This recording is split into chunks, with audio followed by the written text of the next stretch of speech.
Jenny, how's it going? Good. How are you? Fantastic. It is a Friday. We're recording today on a Friday, and boy, this weekend cannot come soon enough. So that means you must be able to relax this weekend.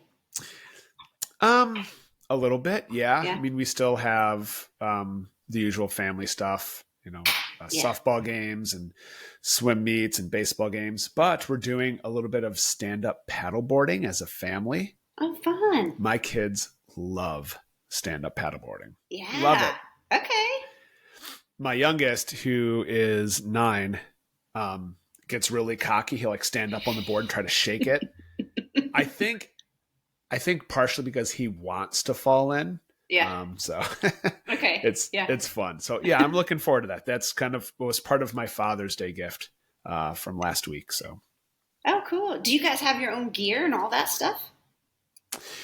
No, but my wife is an employee of our Metro Park system. So we get benefits and perks when it comes to renting those. So cool. Oh, that's awesome. We almost have our own. Yeah, it's just easy access. Yes, exactly. So yeah, that'll be fun. Yeah. How about you? Work. But you know what? But my work is fun. Like my work is fun talking to people about coaching and what I do and good creating clients. There you stuff go. Like that. Yeah. Yeah. Well, cool. So I've lost track of how many episodes this is. I should get better at that. That's one thing I've noticed certain podcasters do. Like, welcome to episode number blah, blah, blah. And I'm like, welcome to Friday. I was going to say Friday afternoon. Welcome to Friday afternoon. We're definitely in the double digits by now. Ooh. And it's been a lot of fun. It continues to be a lot of fun. Kind of just documenting our journey. So this is where I throw in the tagline that we're not experts. We're not trying to be. We're just two coaches trying to figure this out and create a community to join us as we lead each other home. And today we wanted to have a conversation about values. And we don't mean like family values or religious values or not even dictating what we think people's values should be. We're going to have a conversation around why you should consider exploring, writing down your own personal values and how that acts as such a powerful filter and compass for choices and direction in life. That's in a way that's intriguing because I don't know if people listening or if you've had the experience when someone says, like, "Oh, we're going to talk about your values." I think like those big broad strokes of like 10 Commandments stuff. Exactly. Yeah. And I don't think about it being very personal to me, or I don't think of it as helping me from what you just described. If I know my values, it's going to help me pretty much the rest of my life. Absolutely. So let me just share a little quick bit about my journey with values. And then we'll kind of break down, what they are, how to determine what they are, then how to put them to use. So I had, for the longest time, this feeling of, I guess, incongruence is the word. I had a hard time feeling that my life was harmonious. All the different things that were going on, that they supported each other, that they were all kind of working together to put me in the same direction. A good word picture for that is harmony. So I had a good friend, Angela, who introduced me to this idea. I used to try to use the word balance. Like, we need to find balance in life of all these things. And she had told me once, she's like, I think balance is impossible. And I was like, interesting. she's like, there's always going to be some things that maybe are taking up more of our time or more of our energy or maybe more important for a certain period of our life. She's like, I prefer the word harmony. Think of it as an orchestra or a band all playing their unique parts, but when put together correctly, it creates a beautiful harmony. Different notes, different timbres, but create a beautiful sound. I was like, that's fantastic. Because instead of me trying to find, I got to put so much on this end of the scale and so much on this end of the scale and still not feel alignment, I looked into this idea of harmony. And it seems like it's semantic, right? Like, oh, you're just playing around with words. But for me, especially being musical, that had significant meaning. And the way I found harmony is through really landing on what my personal values were. Once I was able to kind of land, and we'll talk about this later, but this is kind of done through trial and error and exploration. Once I realized what my personal values were and I used those as a filter, decision-making dilemmas went away. Oh, wow. I was able to make decisions not only quicker, but with a lot more certainty. I didn't fret. I'm like, nope. I know I value this more than that. Here, it's an easy decision. Exactly. Oh, that sounds promising. A couple other problems that I experienced. Not decision-making dilemma was one of them. Not feeling that alignment or balance in my life was another one. Lack of clarity. I'm entrepreneurial by nature. I love to create new things. Whether it's a new business, a new podcast, a book, a new coaching program. I love to start new things. I love that creative endeavor. The problem was I would just chase that feeling of starting something new all the time. But what it was I was starting was almost random. It was buckshot. I would just throw all these things out there and say, let's create. And none of them left me with a sense of clarity, of fulfillment, that I really had a clear picture of what I was doing, why, and where it was leading. Values helped with that. Yeah. Now I'm able to, again, goes back to decision making, say yes or no to certain creative endeavors because I have a lot of clarity on what I want my life to be like and what I value. One more big one. There's a couple more things, but one more big one was external forces. There is so much with our decision making that is compounded by people's influences and expectations or society's influences and expectations. A lot of us have a hard time dealing with that pressure. Yeah. What people expect, or just what, again, that general norm of society or religion expects us to be. That pressure is significant. Yeah. And we feel it the most when it's conflicting with something we highly value. Even if we haven't named our values, even if we haven't called it out, we feel a high sense of conflict and pressure with that. And then you're left with if you're not clear on your values, you're left with the feeling of, well, I guess I need to perform, to compete, to please others, or to prove myself. And that's such a sense of turmoil. And even if I were to succeed, there was still a sense of dissatisfaction from that. Because you were motivated from the outside.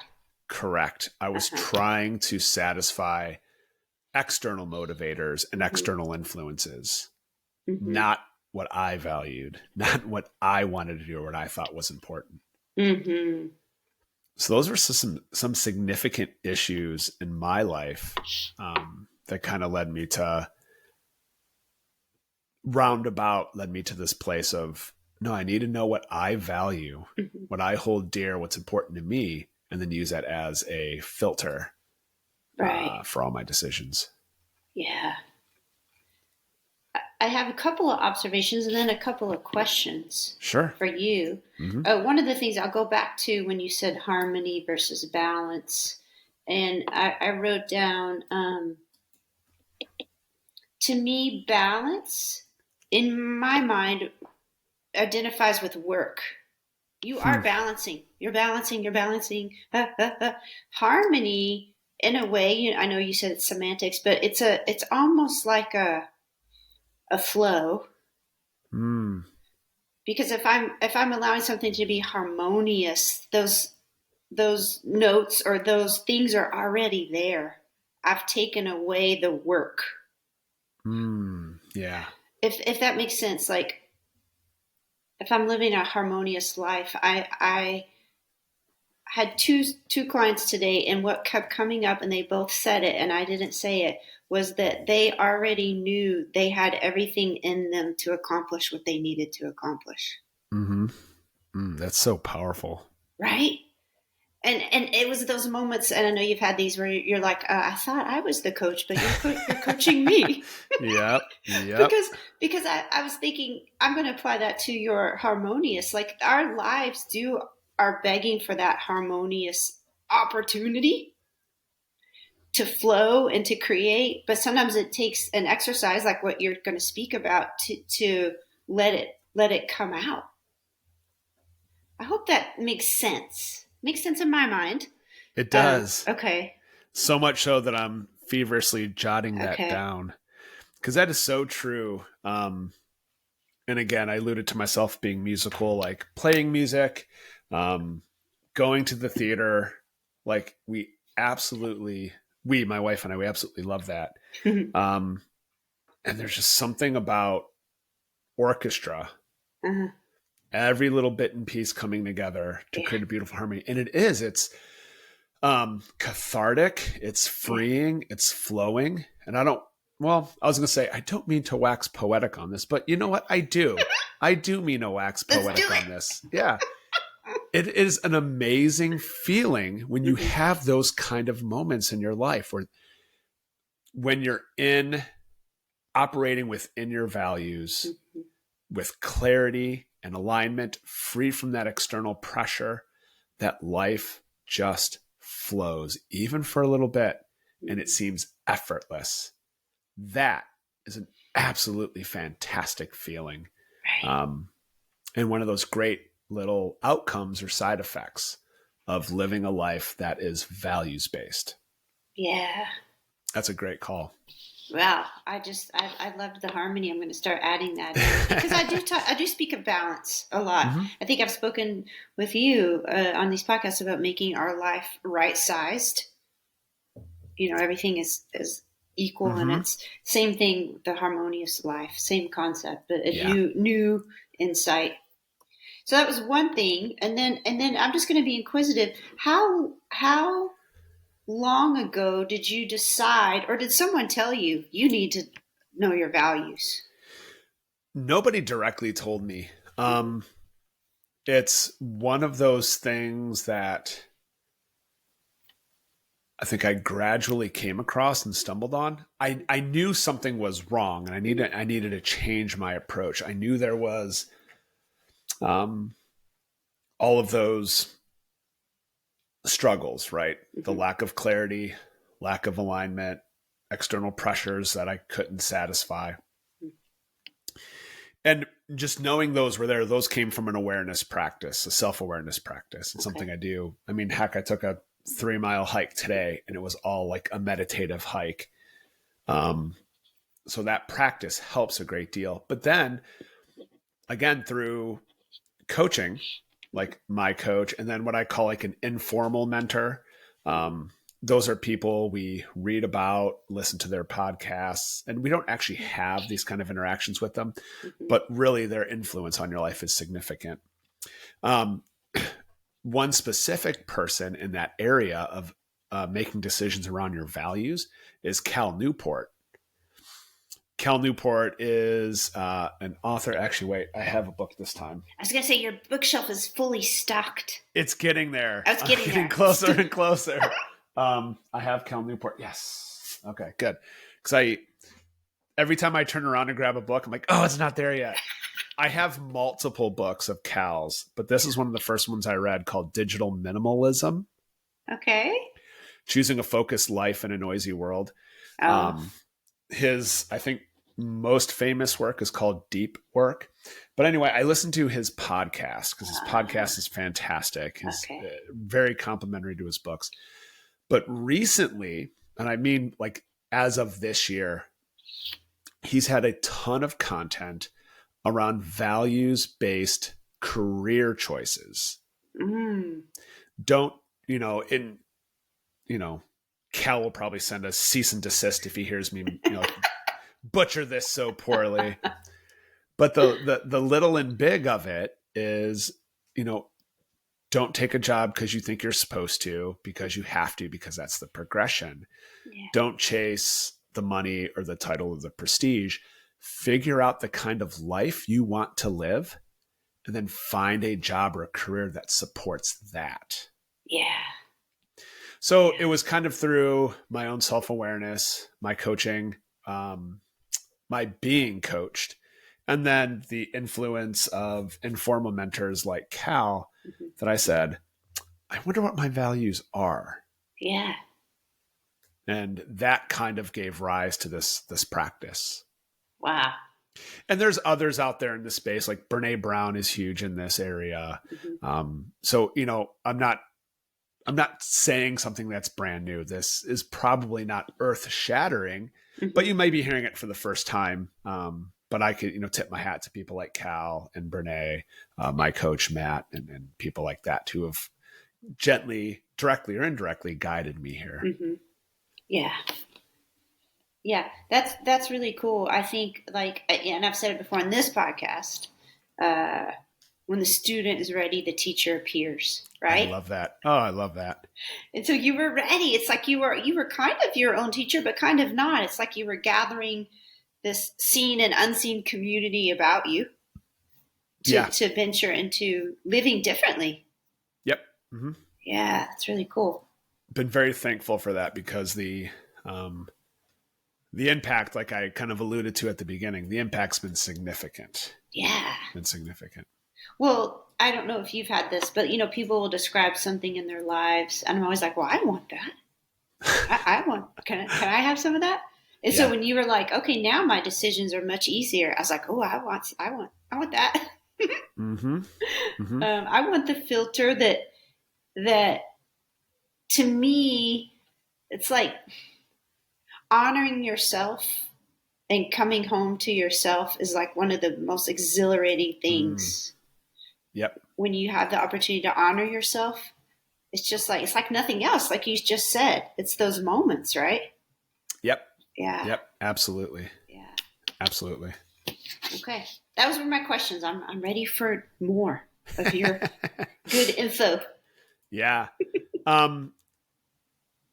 So we'll kind of start or go next to, what I mean by values. Let's go ahead and define it. And what you said near the beginning, I think is what a lot of people think by default when they think about values. Like you said, oh, something big like the 10 Commandments. I'm not talking about a religious ethic or a social ethic. Like as a group, we hold these things to be very important. I'm talking on a deep personal level. Okay.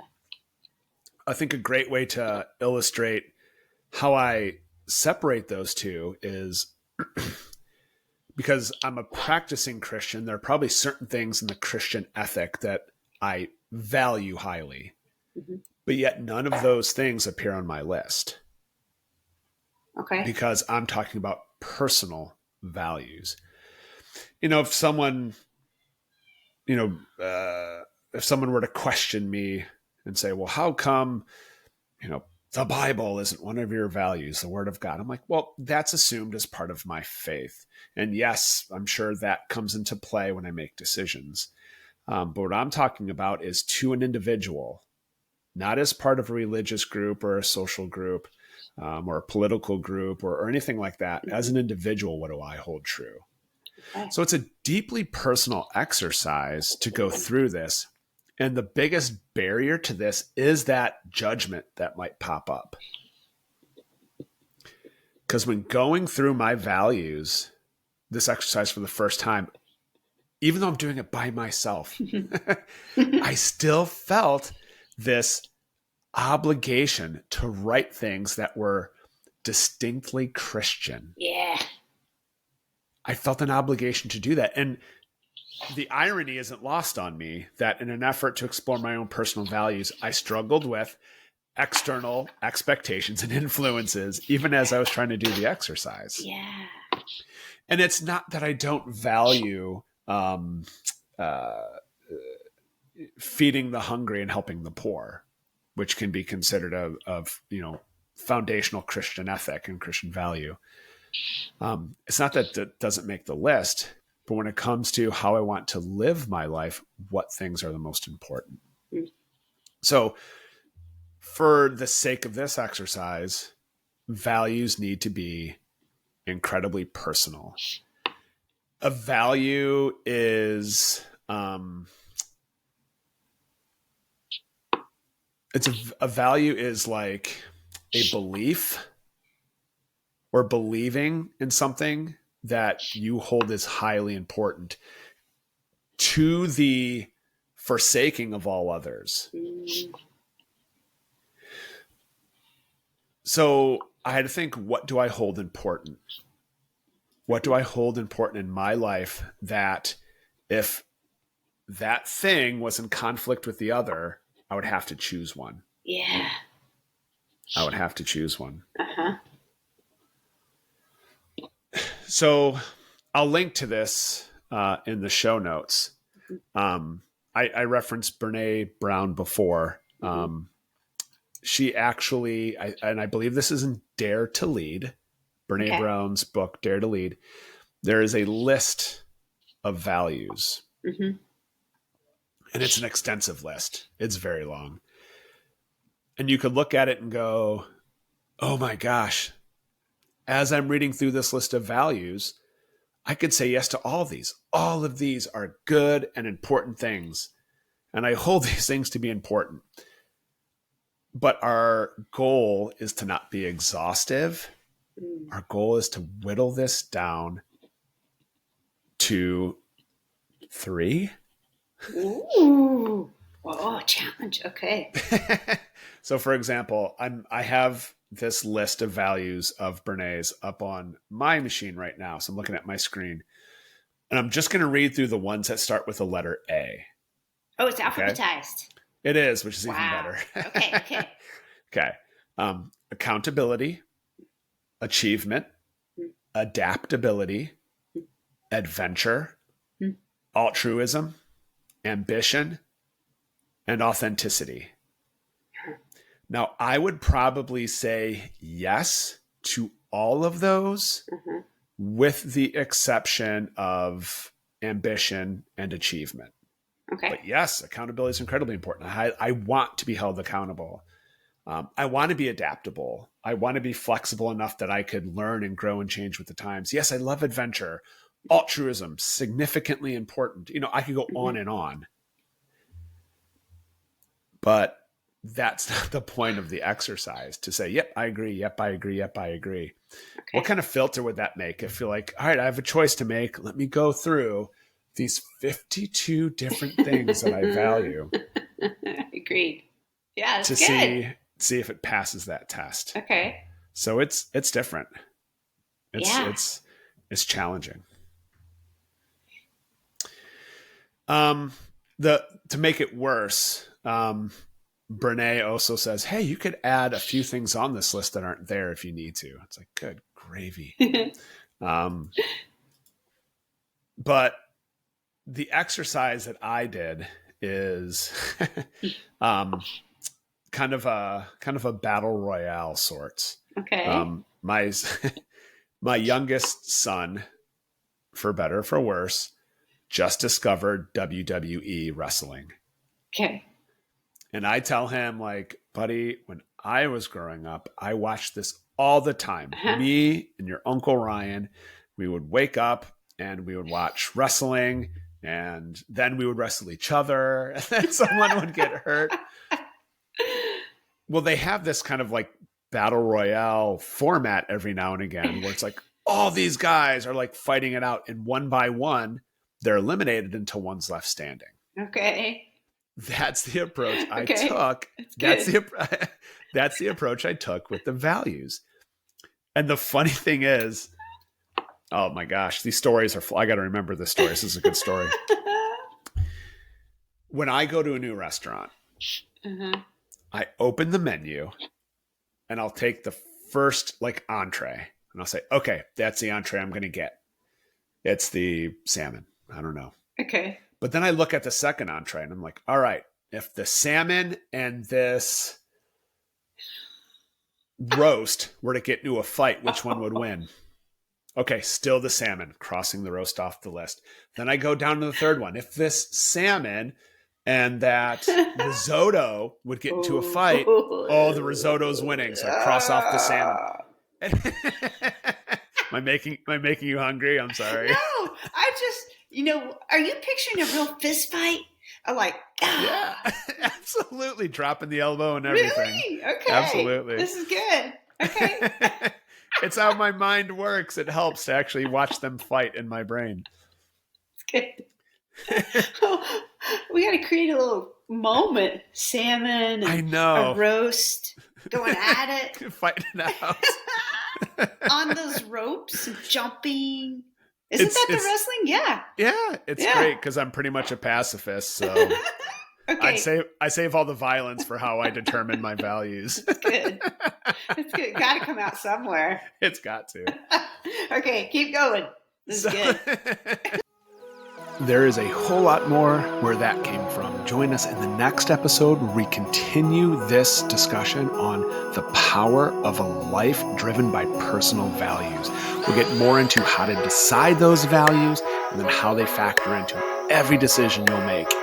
So tune into the next episode for the power of a value-driven life.